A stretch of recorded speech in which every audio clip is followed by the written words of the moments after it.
우리가 살다 보면은 크고 작은 고난이 우리에게 찾아오기 마련입니다. 여러분들의 삶을 돌아봤을 때, 여러분들이 고난을 맞이했을 때, 고난이 찾아왔을 때 어떻게 그것을 이겨내시나요? 제가 초등학교 때 여름 수련회를 간 적이 있습니다. 약 2박 3일 정도로 간 수련회였던 걸로 기억을 하는데요. 그때 이제 한국에서 그 당시만 해도 극기 훈련, 담력 훈련 이런 거를 교회 수련회에서도 많이 했었습니다. 그래서 밤에 그 어두운 시골길에서 한 대여섯 명씩 짝을 묶어서 여기에서 저기 어느 지점까지 다녀와야지 이제 미션을 클리어하는 그런 거였죠. 그래서 저도 같이 형들, 누나들, 또 동생들 손을 잡고 함께 그 미션을 하기 위해서 막 갔던 적이 있습니다. 근데 너나 할 것 없이 너무나 무서우니까 갑자기 어떤 형 한 명이 혼자 막 찬송을 부르는 겁니다. 무슨 찬송을 불렀는지 기억은 안 나지만 막 찬송을 부르면서 우리가 이 찬송 아니까 같이 부르자고. 그래서 그 밤에 그곳까지 걸어가면서 막 큰 소리로 너무 무서운데 찬송을 부르면서 지나간 적이 있습니다. 사실 우리 예수를 믿는 그리스도인들은 고난을 당할 때에 우리가 대처하는 방법도 세상과는 달라야 되는 줄로 믿습니다. 근데 우리가 어떻게 고난을 당했을 때에 이겨내야 되고 대처를 해야 되느냐? 오늘의 본문의 시인인 시편 71편의 시를 쓴 이 시인은 분명 그가 고난 가운데에 있으면서도 계속해서 하나님을 찬송해야 된다라고 이야기를 하고 있습니다. 본문 20절의 말씀을 보시면요, 그는 분명 어떠한 고난 가운데를 지나가고 있었던 사람인 것으로 볼 수 있습니다. 우리가 여러 가지 심한 고난을 보이신 주께서 우리를 다시 살리시며 땅 깊은 곳에서 다시 이끌어 올리시리이다. 주님께서 허락하신 이 고난 가운데에 지나가고 있음을 이야기하고 있고요. 그 고난이 땅 깊은 곳에서 다시 이끌어 올리시리이다. 즉, 땅 깊은 곳, 아주 지옥과 같은 힘든 그런 상황 가운데에 있음을 고백하고 있다는 것입니다. 오늘 왜 이 시인은 하나님 앞에 기도를 하고 있을까? 찬송을 하고 있을까요?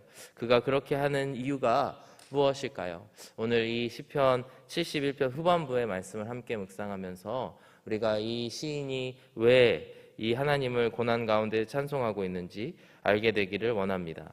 그리고 동시에 그 고백들이 우리의 고백이 되어서 우리가 어려운 일 당할 때, 고난을 당할 때에 하나님 앞에 오직 찬송함으로 나아갈 수 있게 되기를 주님의 이름으로 축복합니다.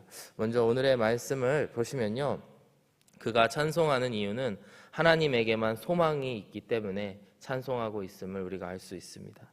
분명히 시편 71편의 앞구절 1절에서 13절까지의 말씀, 우리가 어제 함께 읽은 이 말씀은 대적들을 심판해달라고 그가 간구하고요, 그가 얼마나 힘든 상황 가운데에 있는지 하나님 앞에 탄원하고 있습니다.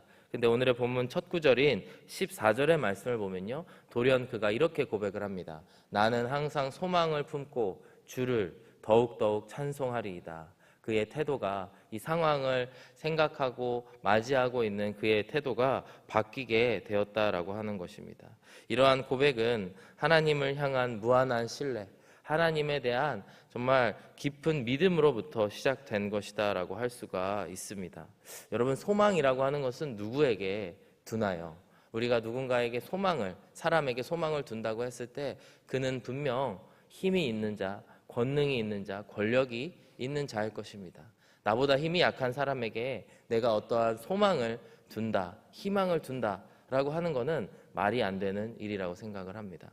즉, 소망이 하나님께 있다, 소망을 품고 주님을 더욱더욱 찬송하겠습니다 라고 이야기하는 것은 이 어려운 상황, 고난 가운데에 있는 이 시간들을 구원해 주실 분, 건져 주실 분이 오직 하나님이시고, 그 하나님이 그 능력과 권능을 갖고 계시는 분임을 그가 믿고 의지하였기 때문에 이러한 고백이 가능하다라고 하는 것입니다. 여러분, 신뢰와 믿음이라는 것은 누군가에게 기대는 것을 의미합니다. 우리가 어려운 일 당할 때에 우리의 어깨를 하나님 앞에 기대야 되는 줄로 믿습니다. 왜냐하면 오직 그분만이 능력을 가지신 분이시고 공의와 사랑의 하나님이시기 때문에 우리가 그분에게 소망을 두고 나아가야 된다라고 하는 것입니다. 15절의 말씀을 보시면요, 내가 측량할 수 없는 주의 공의와 구원을 내 입으로 종일 전하리이다. 여기서 시인은 주의 공의와 구원을 구하고 있습니다. 구원을 당연히 구하겠죠. 왜냐하면 어려움 가운데에 있기 때문에 이 수렁과 같은 곳에서 저를 구조해 주시고 구원해 주십시오라고 이야기를 하고 있는데요. 동시에 그가 하나님의 공의를 찬송하며 하나님의 공의를 전하겠다고 하나님 앞에 다짐을 하고 있습니다. 언제 사람이 하나님의 공의, 이러한 공의를 구하게 될까요? 보통 뭔가를 잘못한 사람은 절대 공의를 구하지 않습니다. 오히려 은혜와 자비와 용서를 구하게 되겠죠. 근데 아무것도 내가 잘못한 것이 없는 것 같은데, 그런데도 불구하고 상황이 좋지 않을 때에 사람들은 공의를 구하게 됩니다. 오늘 이 시편 71편의 시인 또한 아마도 어떤 상황인지 우리가 알 수는 없지만 이 상황들이 자신의 힘으로는 어떻게 할 수 없는 상황임과 동시에 자신이 억울한 일을 당해서 그런 어려움 가운데에 빠져 있는 그런 순간을 맞이하고 있음을 알 수가 있습니다. 그래서 이 고난 가운데에 어떻게 할 것인가? 그가 오직 하나님께만 소망을 두고 하나님을 찬송하는 것으로 지금 그의 삶을 주님께 드리고 있다라고 하는 것입니다. 로마서 15장 12절과 13절의 말씀을 보면요, 사도 바울은 이렇게 이야기합니다. 또 이사야가 이르되 이새의 뿌리 곧 열방을 다스리기 위하여 일어나시는 이가 있으리니 열방이 그에게 소망을 두리라. 여기서 이야기하고 있는 이새의 뿌리라고 하는 것은 예수님을 이야기합니다. 곧 오실 이 땅에 오신 예수님, 그리고 곧 다시 오실 그 예수님, 그 이새의 뿌리에서 난 자가 열방을 다스리시는 분이시고 일어나실 이인데 우리는 오직 그에게 소망을 두어야 된다라고 이야기를 하고 있습니다.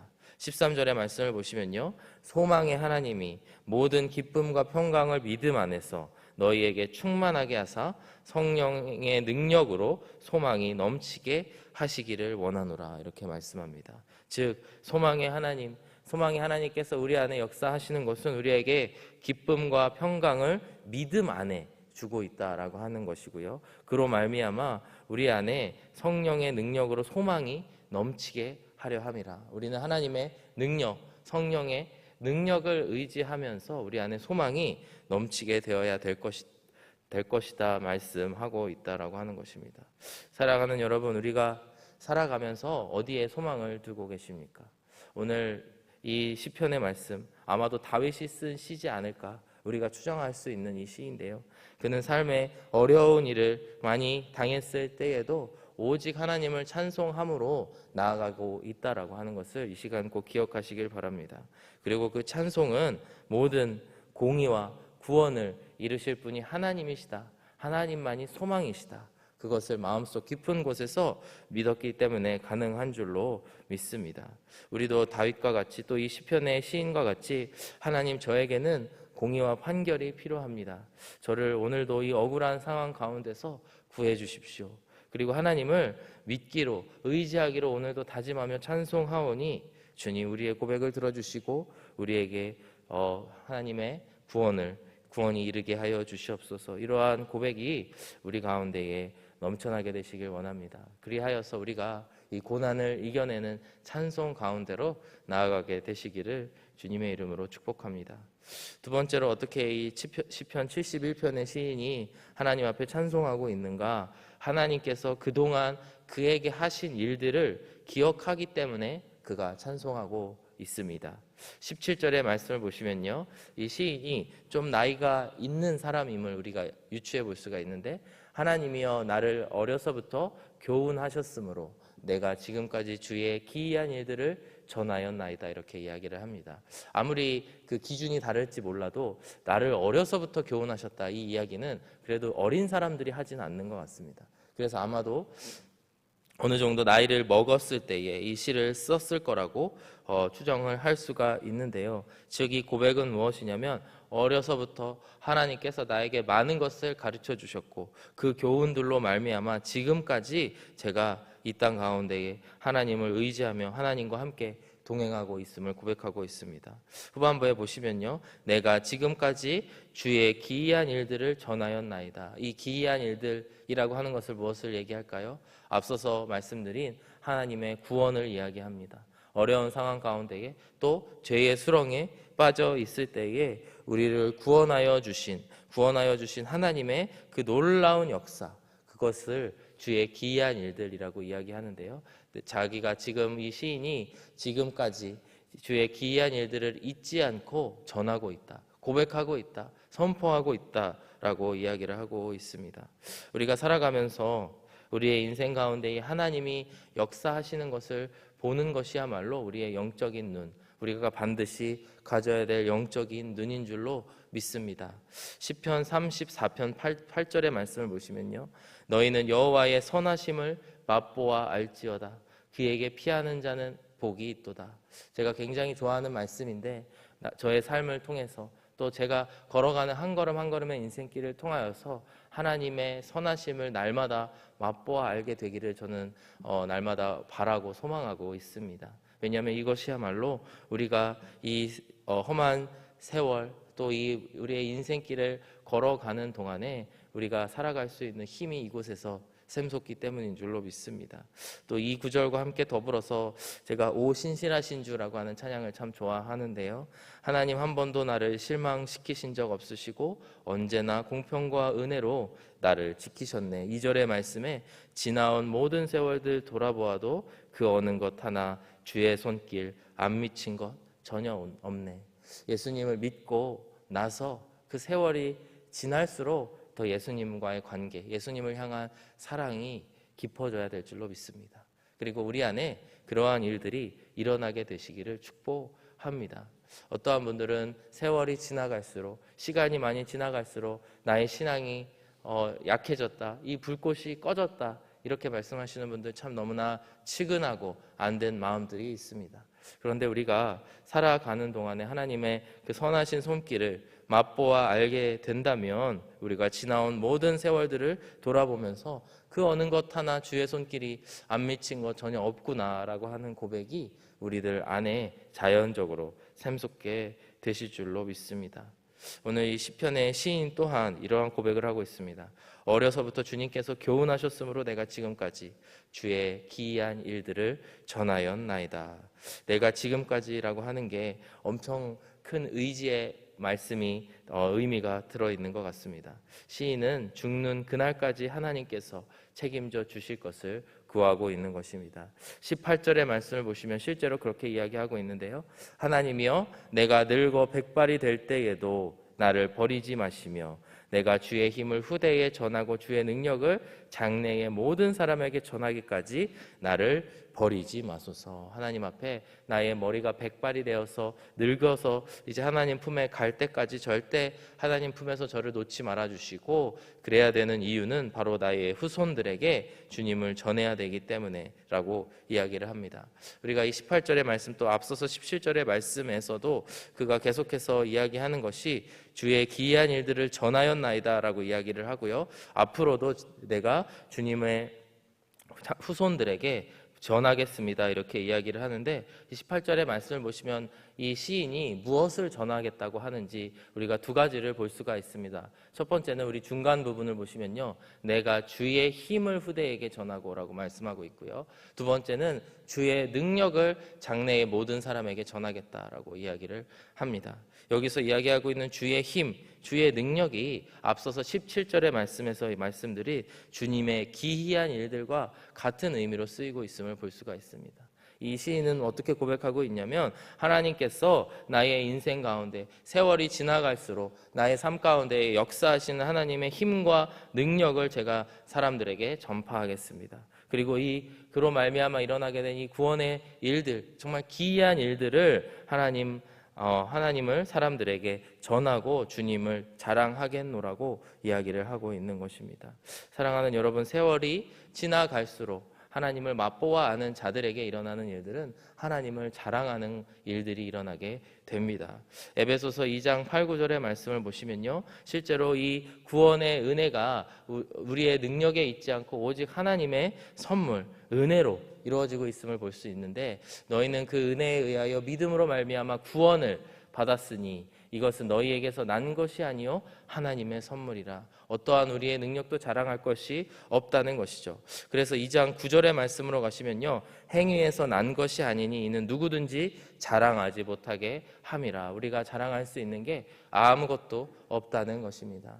그런데 여러분, 이 말씀을 뒤집어서 생각해 보면요, 하나님의 은혜를 받은 자들, 믿음으로 말미암아 구원을 선물로 받은 자들의 특징은 하나님을 찬송하고 하나님을 자랑하게 된다라고 하는 것입니다. 우리 안에 날마다 하나님을 자랑하게 되시는 저와 여러분들이 되시길 축복합니다. 오늘 이 시인은 세월이 지나갈수록 그의 인생 가운데 보여주신 주님의 힘과 능력, 그 기이한 일들을 다른 사람에게 전하겠으며 다음 세대에게 전하겠노라고 고백하고 있다라고 하는 것입니다. 여러분, 우리가 하나님을 자랑하는 일, 주님을 전하는 일들을 믿는 사람들과 하면 우리가 찬송을 하는 것이고, 우리가 믿지 않는 사람에게 전하게 된다면 그것이 전도인 줄로 저는 믿습니다. 즉, 우리가 믿는 사람에게든지 믿지 않는 사람에게든지 날마다 우리를 구원하여 주신 하나님을 자랑하고 그와 함께 또 찬송하며 주님 앞에 영광 올려드리게 되시기를 축복합니다. 우리가 말씀을 마무리하면서 우리가 고난을 당하였든지 당하지 아니하였든지 또 기쁨을 얻었든지 못 얻었든지 상관없이 날마다 하나님을 찬송해야 되는 줄로 믿습니다. 우리는 날마다 하나님을 찬송하고 주님을 자랑하며 우리의 삶, 지나간 세월들 가운데 일하신 하나님, 또 우리가 백발이 되어서 하나님의 품에 갈 때까지 주님을 의지합니다. 주님, 저를 놓지 말아 주십시오. 이러한 고백, 하나님께 소망을 둔 고백이 우리 가운데에 있어야 될 줄로 믿습니다. 우리 가운데 그 찬송이 넘쳐나서 우리가 고난 가운데에 있을지라도 하나님을 찬송하며 모든 일들을 이겨내시는 저와 여러분들이 되시기를 주님의 이름으로 축복합니다. 함께 기도하겠습니다. 사랑하는 아버지 하나님, 감사합니다. 우리의 인생을 통하여 하나님을 찬송하기를 원합니다. 하나님을 자랑하기를 원합니다. 오늘 하루를 이 말씀을 의지하며 살아갈 수 있도록 인도하여 주시옵소서.